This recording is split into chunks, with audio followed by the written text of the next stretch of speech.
माझं नाव श्री जगन्नाथ लक्ष्मण भोसले. मी मंडळाचा सेक्रेटरी आहे आणि मंडळाचं नाव आहे सार्वजनिक गणेशोत्सव मंडळ खेतवाडी तिसरी क्रॉस. हे खेतवाडीतलं जवळजवळ 56 ते 57 वर्ष जुनं मंडळ आहे.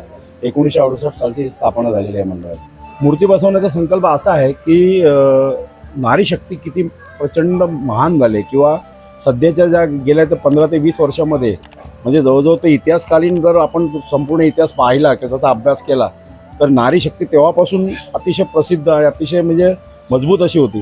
पण सध्याच्या आत्ताच्या युगामध्ये नारी शक्ती किती जबरदस्त झाली आहे आणि किती मजबूत झालेली आहे.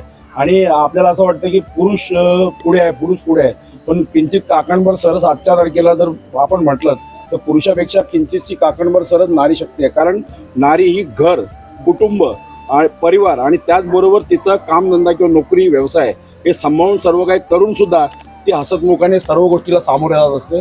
म्हणून आम्हाला नारी शक्तीचं स्वरूप यावर्षी दाखवायचं होतं. थोडक्यात आम्हाला फक्त हेच दाखवायचं होतं की नारीने जर ठरवलं तर ती काही करू शकते. बरोबर. हाच यामागचा कॉन्सेप्ट आहे.